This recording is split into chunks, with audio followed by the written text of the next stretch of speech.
नमस्कार दोस्तों, स्वागत है आपका अपना यूट्यूब चैनल टुडे एग्जाम पर। दोस्तों, कल था आपका 30 जनवरी 2023 और 30 जनवरी 2023 में एसएससी जीडी के एग्जाम के अंदर चारों शिफ्ट में जिन जिन टॉपिक से मैथ जो है ट्रेंड में रहा, सभी टॉपिक के प्रश्न को लेकर यहाँ पे आप लोगों के ही फरमाइश पे ये वीडियो बनाई जा रही है। वैसे समय की किल्लत होती है, फिर भी आप लोगों के फरमाइश पे अमल किया गया और ये जो है वीडियो आप लोगों के लिए बनाई जा रही है।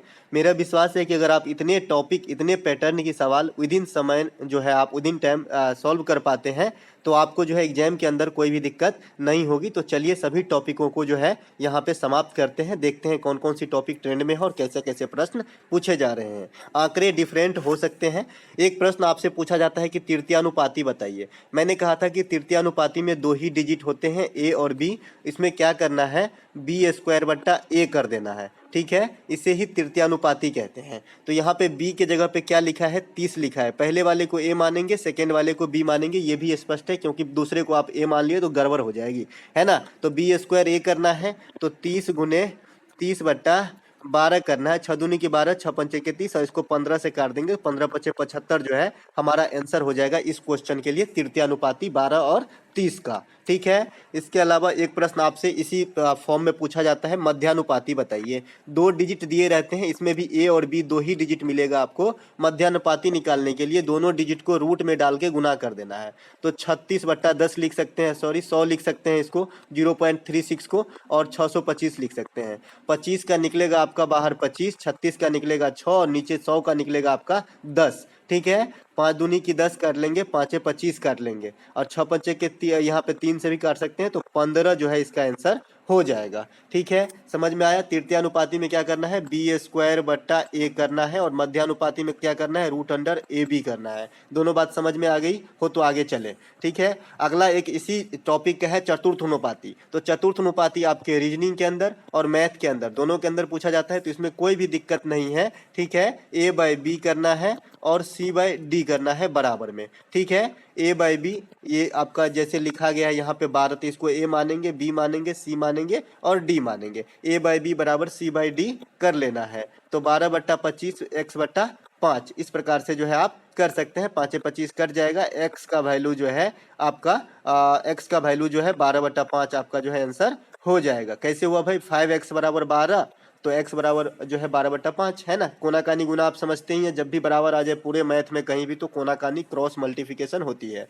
एक अनुपात से और भी प्रश्न आपसे पूछा जाता है कि संपूर्ण अनुपात क्या होगी। जैसे a और b का रेशियो आपको दे दिया है, यहाँ पर 2:3 दे दिया है और इसके बाद आपका b अनुपात c का रेशियो आपका जो है दे दिया है 4:5।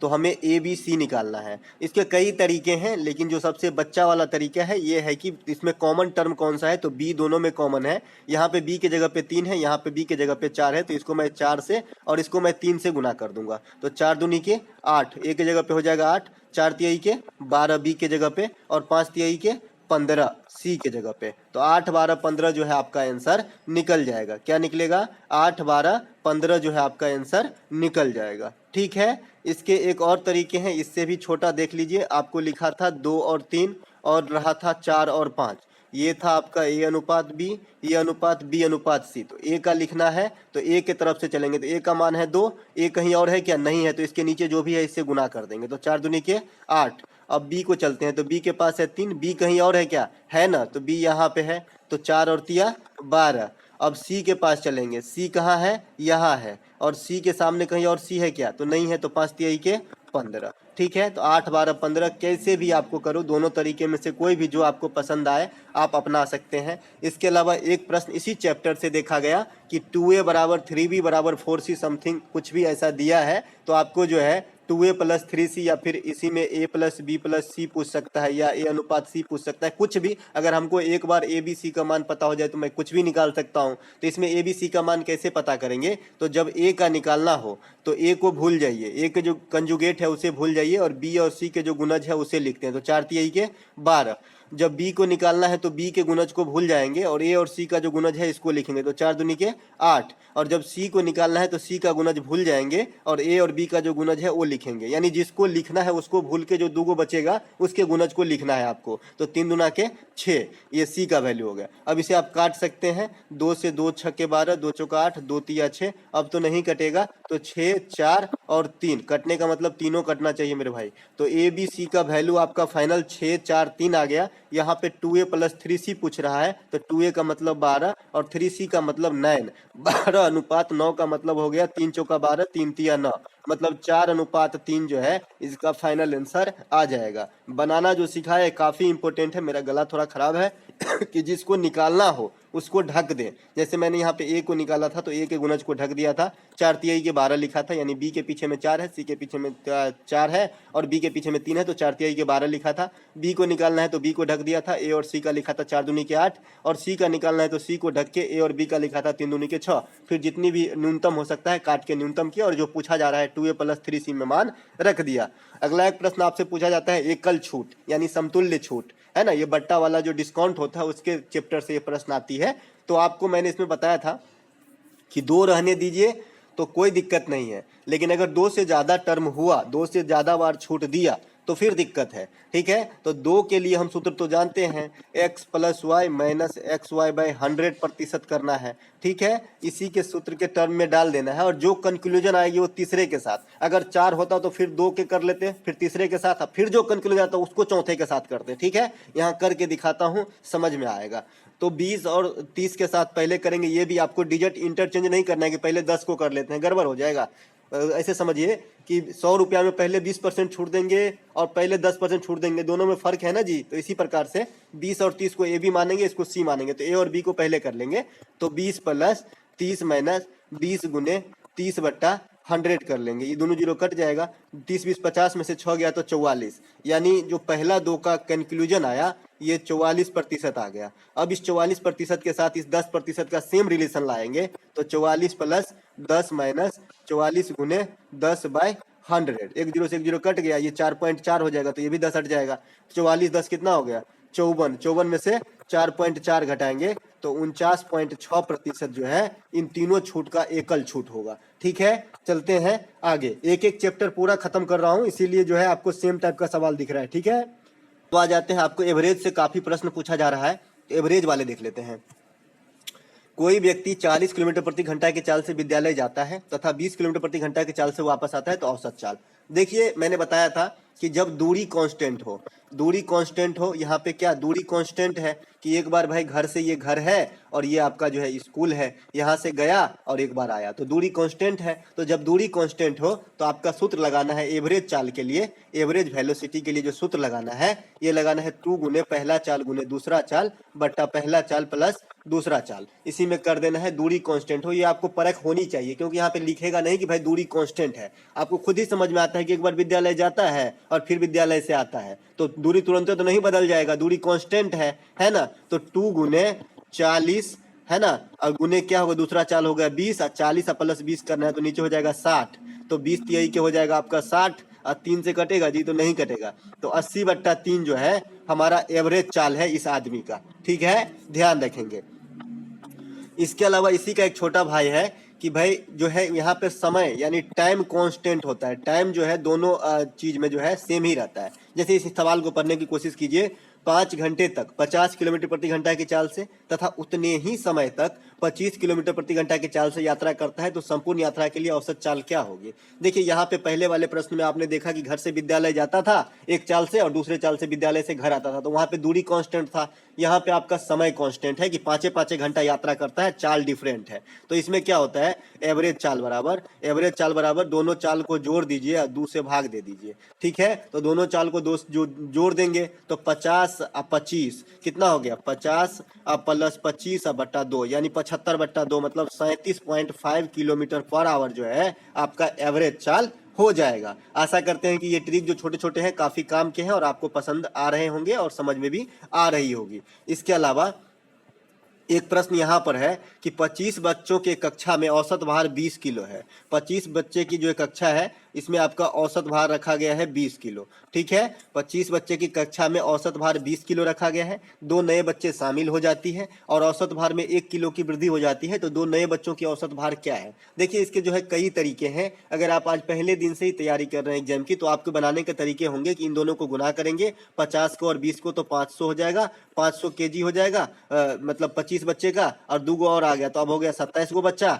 और 1 केजी औसत बढ़ गया है, तो 20 और 1 21 हो गया। इन दोनों को गुना करेंगे, फिर दोनों को डिवाइड करेंगे और फिर 2 से भाग देंगे, क्योंकि दो नए बच्चे का औसत पूछा जा रहा है। तो ये लंबा चौड़ा प्रोसेस है, मैं यहाँ से नहीं जाऊंगा, मैं आपको ट्रिक पढ़ाता हूँ तो मैं ट्रिक से जाऊंगा। देखिए, 25 बच्चे का जो भार है ये 20 केजी है, और मैंने आपको एक दिन बताया था कि कोई भी नए आदमी को शामिल होने से अगर औसत बढ़ जा रहा है, इसका मतलब जितना पहले औसत था उससे तो ज्यादा ही लेके आया होगा, तभी तो बढ़ा है। अगर घट गया जाता तो जितना पहले औसत था उससे कम लेके आया होगा, तभी घटा है। तो ये कितना ज्यादा लेके आए हैं भैया? पहले 20 केजी औसत था और 2 गो नया बच्चा है, तो मैं इसको 2 से गुना कर दूंगा। अगर 1 आदमी आता तो गुना करने की जरूरत नहीं था। अगर 10 गो आता तो 20 को, मतलब 10 बार औसत तो रहता ही, तो 10 से गुना कर दे। तो ये औसत तो लाया ही लाया, साथ में ज्यादा भी लाया, इसीलिए प्लस लाया, प्लस कर दिया, क्योंकि वृद्धि हुई है औसत में। अब ये जो औसत में वृद्धि हुई तो कितनी वृद्धि हुई? तो 1 किलो वृद्धि हुई है, तो मैं 1 किलो लिखूंगा। और ये कितने आदमी पे असर डालेगा भाई? तो पहले 25 गो बच्चा था और 2 गो और आया तो 27 गो बच्चा हो गया,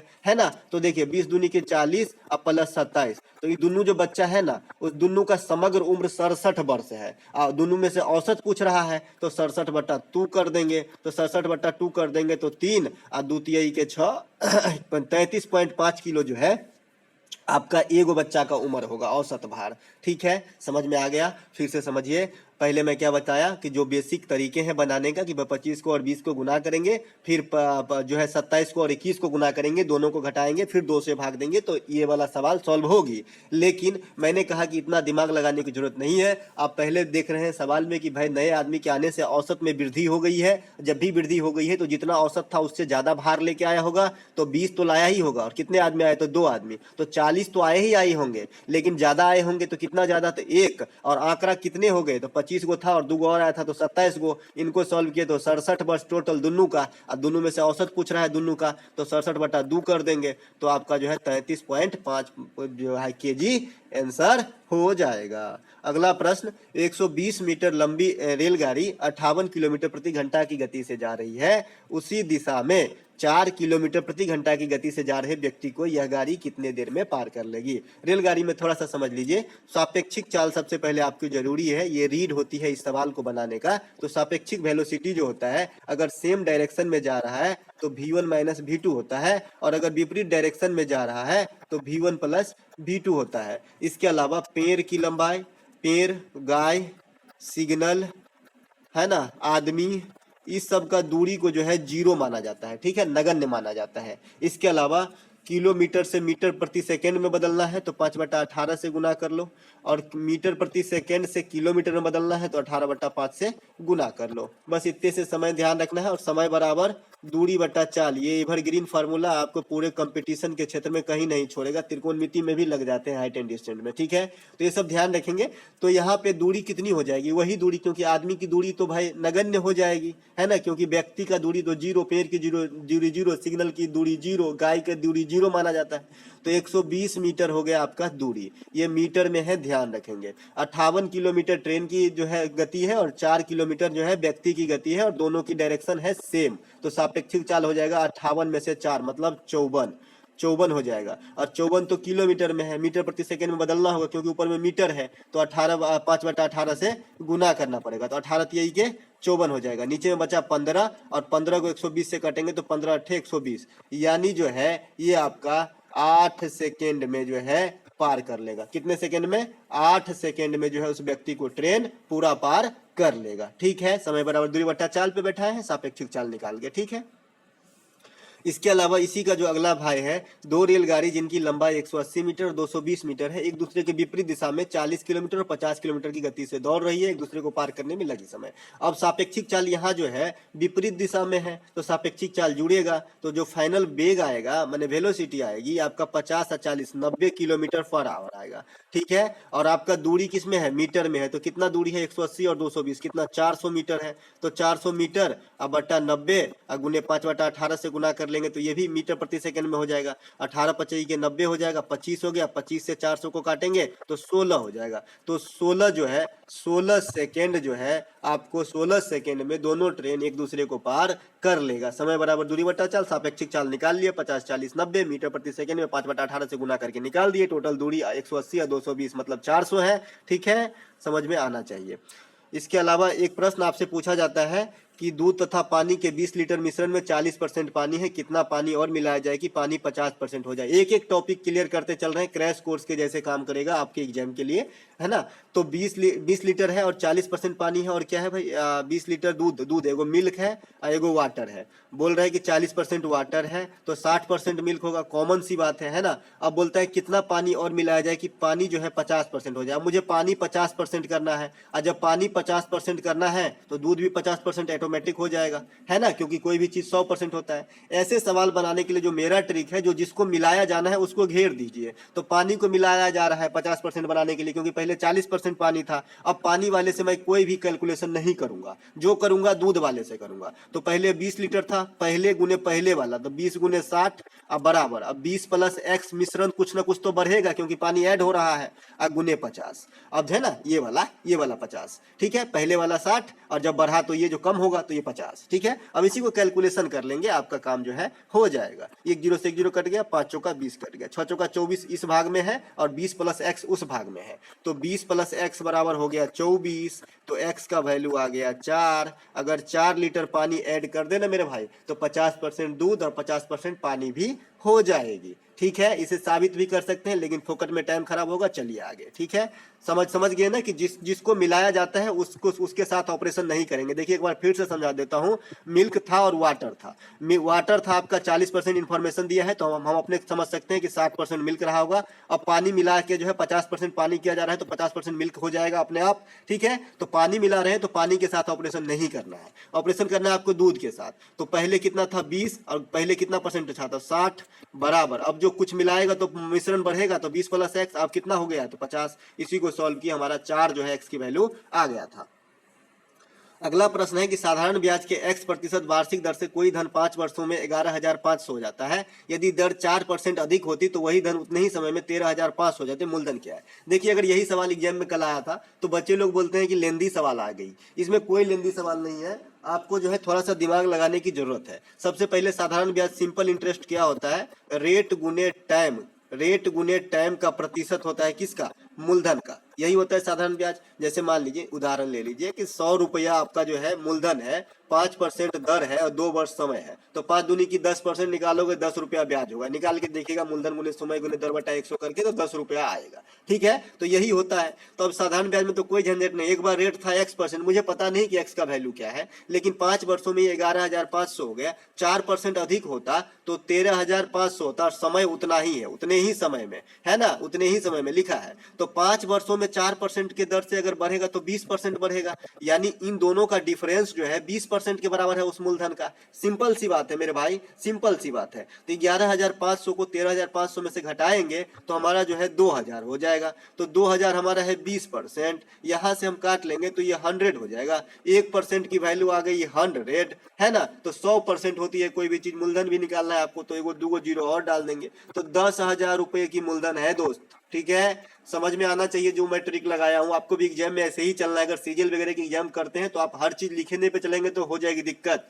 ठीक है, समझिए मैंने भी कहा कि भाई साधारण ब्याज होता है रेट गुने टाइम प्रतिशत किसका, मूलधन का। ठीक है, तो अभी x% के दर से 5 वर्षों में 11,500 हो गया है धन। मुझे नहीं पता है कि x क्या है, लेकिन 4% अधिक जब कर देता है तो उतने ही समय में 13,500 होता है। तो 4% तो सेम समय के लिए चला, तो 5 वर्ष में 4 पहुंचे 20% उस मूलधन का होगा। तो इन दोनों का डिफरेंस जो है 20% हो गया, तो 20 का वैल्यू 2,000 आया था और मूलधन हम निकाल लिए थे 10,000। ठीक है, अगला प्रश्न है हमारा कि 12,550 रुपए का 2 वर्षों में 6% वार्षिक ब्याज की दर से मिश्रधन क्या होगी।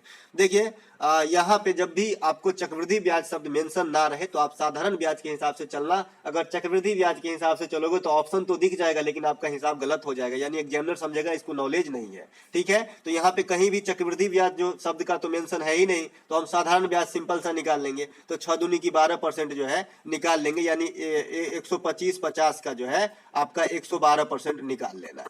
यही कर देना है। 50 दूनी के 100, 50 दूना के 100 और इसके बाद 25 पे 5 255 जी। तो 25 पंचे 50 पंचे के 250 और 5 पंजे 251 से कट गया। ठीक है, और ये 2 से कट जाएगा। 2 पंचे 10, 1 5 12, 2 छक्के 12, 56 गुनी 251 जो होगा यही आपका जो है मिश्रधन हो जाएगी। ठीक है, 112% निकालना है क्योंकि 2 वर्षों में 6% के रेट से 12% ब्याज बनेगा, है ना। अगला है हमारा, कोई धन 5 वर्षों में दुगुना हो तो कितने वर्षों में 7 गुना होगा। इसमें भी कहीं चक्रवृद्धि ब्याज शब्द मेंशन नहीं है, तो साधारण ब्याज का सवाल है। ठीक है, तो 5 वर्षों में दुगुना, अब जितना गुना होता है ना उतना -1, तो 2 में से 1 कितने वर्ष में हो रहा है, 5 वर्षों में। कितना गुना आपको रिक्वायर्ड है, तो 7 गुना, तो 7 में से 1 और तो हमारा समय निकालना है T2।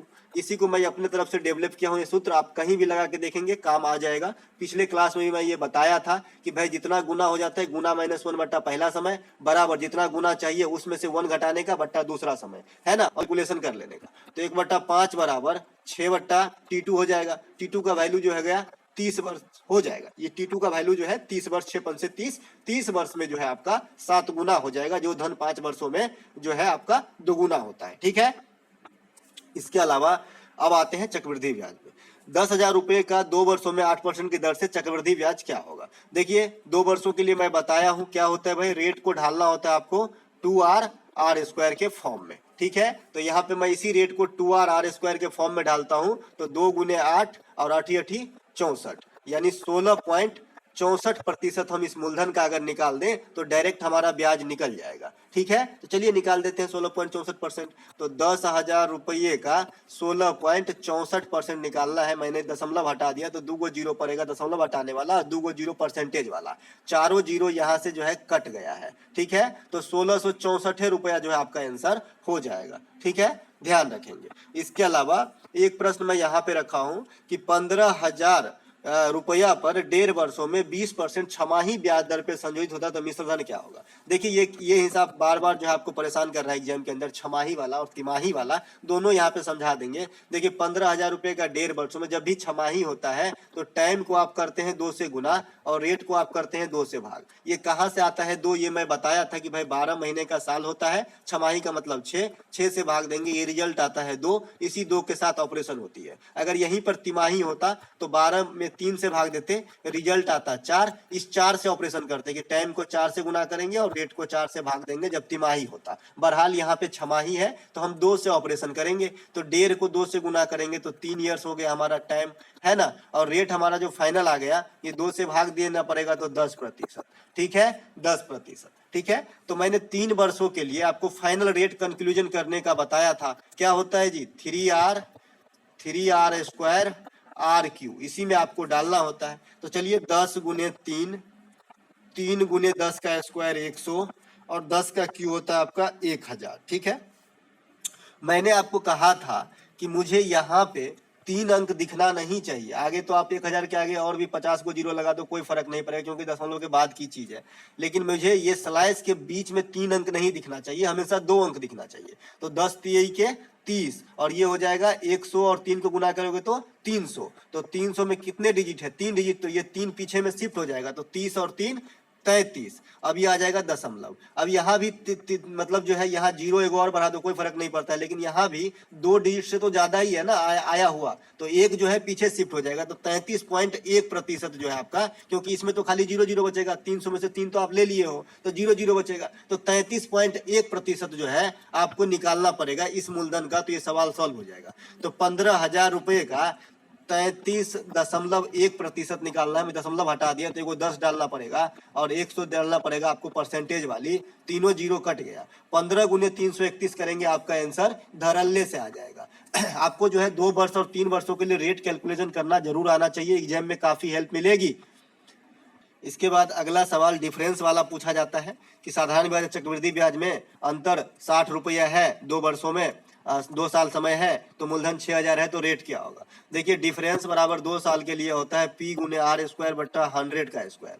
P मतलब मूलधन जी, तो मूलधन जो है फिर से कर लेते हैं, डिफरेंस आपका 60 रुपया है, मूलधन आपका 6000 रुपया है, रेट का स्क्वायर मुझे पता नहीं है, PR स्क्वायर बटा 100 गुने 100 होगा, 2 बार 100 लिखना पड़ता है, 2 जीरो से 2 जीरो यहाँ कट गया, 1 जीरो और बचेगा क्योंकि 6000 था, 1 जीरो और कट जाएगा, 6 दाहिन के 60 कट जाएगा, 10 और 10 को गुना करेंगे तो 100 हो जाएगा, आर स्क्वायर की वैल्यू 100 आ गया, तो आर का वैल्यू जो है 10% आपका जो है हो जाएगा।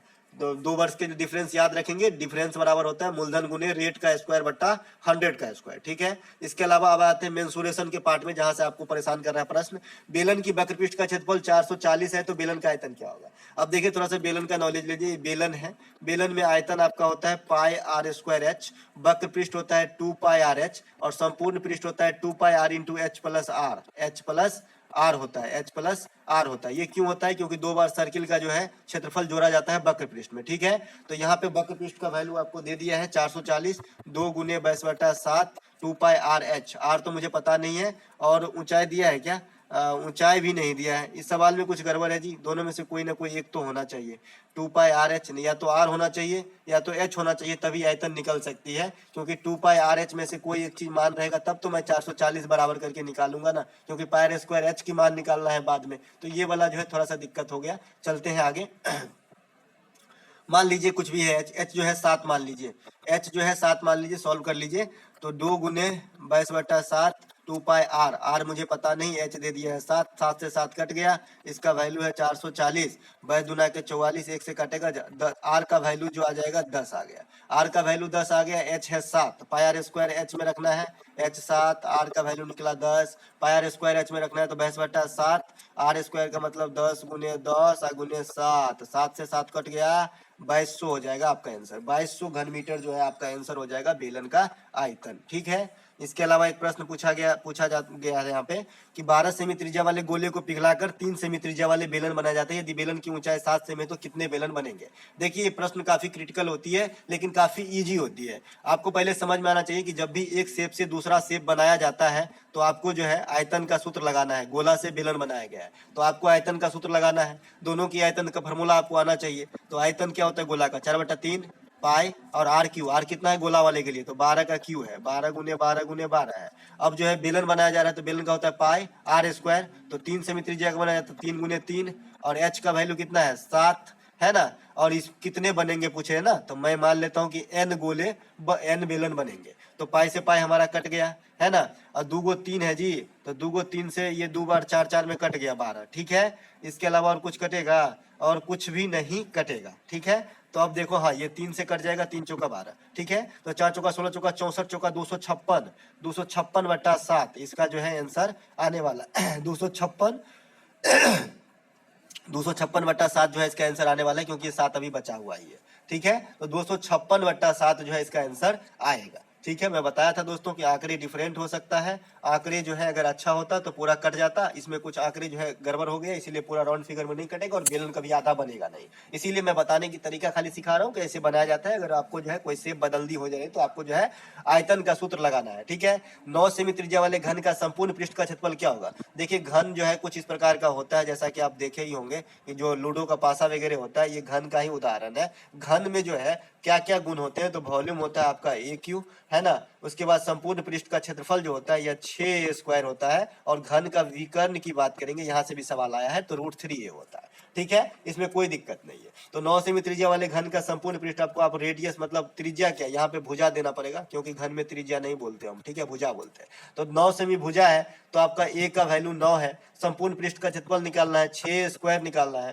तो 6 गुने 9 गुने 9 कर लेना है, 9 9 81 छक्के 1 छक्के 6 8 छक्के 81 छक्के करना है ना जी, 1 छक्के 6 8 छक्के 48 है ना, तो यही आपका 486 जो है संपूर्ण पृष्ठ है ना, तो 486 वर्ग मीटर आंसर हो जाएगा, ठीक है। इसके अलावा किसी घनाभ का आयाम, आयाम मतलब लंबाई चौड़ाई ऊंचाई 10 5 8 है तो घनाभ का संपूर्ण पृष्ठ, अभी देखिए अभी आपने घन का संपूर्ण पृष्ठ देखा 6 स्क्वायर, घनाभ का संपूर्ण पृष्ठ, क्योंकि घनाभ में लंबाई भी होता है चौड़ाई भी होता है और ऊंचाई भी होता है, तो इसका संपूर्ण पृष्ठ होता है 2 × LB + DH + LH। आप लोग मुझे इसका करके जो बताएंगे कि कितना आंसर आया। बहरहाल मैं आप बता दूं, घनाभ का आयतन लंबाई गुने चौड़ाई गुने ऊंचाई होता है। एक क्वेश्चन आपसे पूछा जाता है कि फला आयाम का घयाम है, मान लीजिए इसी आयाम का घयाम है, तो घन है, घनाभ है, तो इसके अंदर सबसे लंबी बम्बू जो रखी जाएगी उसकी लंबाई क्या होगी, तो L² plus B² plus H² का रूट अंडर होता है। मतलब घनाभ का विकर्ण का सूत्र है ये। मेरे गले पे नहीं जाए दोस्तों, गला खराब है, जैसा कि मैं पहले ही बताया था, खराश आ गई है, सर्दी हो गई है ना। इसके अलावा एक प्रश्न यहाँ पे मैं रखा हूँ आपके लाभानी से, यहाँ से काफी क्वेश्चन आ रहे हैं। कोई विक्रेता 1000 वाली वस्तु को 1250 चिन्हित कर देता है, यानी जो है आपका जो मेंशन प्राइस है 1250 है, सीपी जो है 1000 है, 10% का छूट दे देता है, और तो उस वस्तु पे लाभ या हानि पूछ रहा है। ठीक है, 10% का छूट दिया आपका मेंशन प्राइस पे। आप कपड़ा खरीदने जाते हो तो क्या जो क्रयमूल्य है उस पर छूट मिलता है आपको? नहीं, जो उस पर टैग लगा रहता है उस पर मिलता है। तो 1250 का 10% छूट कर दिए, तो हम 90% इसको कर लिए पहले। 10% छूट का मतलब 90% बचा होगा। 10 से 10 से कट गया, 125 नमा के जो 125 नमा कितना हो गया, 100 का नमा के 900, 25 नमा के 225, तो 1125 जो है इसका हो गया। अब 1000 की वस्तु 1125 में बेच रहे हो, लाभ परसेंटेज तो निकाल ही सकते हैं। तो लाभ गुने 100 बटा क्रय मूल्य, तो 125 गुने 100 अब बटा क्रय मूल्य मतलब 1000, 2 जीरो उड़ गया, 1 जीरो का मतलब 12.5% का जो है लाभ हो जाएगा जी। ठीक है, ऐसे ही सवाल पूछे जा रहे हैं। आपको ये नहीं लगना चाहिए कि एकदम हार्ड आएगा, क्या आएगा, नहीं, पहले से ही दिमाग डिस्टर्ब मत करो। जैसे ही है वैसे ही सब इसी फॉर्म में पूछा जा रहा है। हाँ, आप 20 में से जो है एक इक्का दुक्का आए तो उसे छोड़ देना, जब बहुत खराब लगे, बहुत कैलकुलेशन रहे तो छोड़ के अपना दूसरा काम देखना। ठीक है, दूसरा पर ध्यान देना। जो है ऐसा नहीं कि सारा सवाल बनाया ही जाए। आप अगर जो है 90% बना लिए, 95% बना लिए, काफी अच्छा है। अगर आप 80 क्वेश्चन में से मेरे ख्याल से अगर आपने 65 अच्छे से कर लिए ना तो हो गया, सभी बनाने पे मत जाओ। 12 यहाँ पे है, रुपया 100 रुपए की वस्तु बेचने पर हुआ लाभ 60 में बेचने की हानि के बराबर, तो वस्तु का क्रय मूल्य। ये ट्रिकी होती है जी, दोनों को जोड़ दीजिए, 100 प्लस 60 अब बट्टा 2, 160 बट्टा 2 मतलब 80 रुपया जो है सीपी निकल जाएगा। क्या 180 रुपया जो है आपका सीपी निकल जाएगा। ये कैसे होता है, यहाँ पे जो सवाल दिया है उसी से समझ लेते हैं कि 100 रुपया में बेच रहा था तो कुछ लाभ हो रहा था, 100 रुपया में जब बेच रहा था तो कुछ लाभ हो रहा था, मतलब इसमें से जो है क्रय मूल्य घटेगा तब तो लाभ निकला होगा। और जब बोल रहा है कि 80 रुपया में बेच रहा, सॉरी 60 रुपया में बेच रहा था ना, कि जब 60 रुपया में बेचता है तो कुछ हानि हो जाता है, तो क्या होगा कि सीपी में से ही घटेगा 60 रुपया, तब ना हानि निकलेगा। तो लाभ और हानि बराबर कर दिए, तो इधर 160 बराबर 2 सीपी हो गया, है ना। तो सीपी का वैल्यू 80 रुपया हो गया। यही जो बताया, दोनों को जोड़ के 2 से भाग। तो दोस्तों ये थे आज की हमारे तरफ से सुझाए गए क्रैश कोर्स वाली मैथ का वीडियो। अगर आपको अच्छा लगा हो तो लाइक कर लीजिएगा, और ये पीडीएफ आप टेलीग्राम पे ले लेंगे और खुद से प्रैक्टिस करेंगे। मिलेंगे फर्स्ट शिफ्ट के एनालिसिस वाली वीडियो के साथ, तब तक के लिए जय हिंद।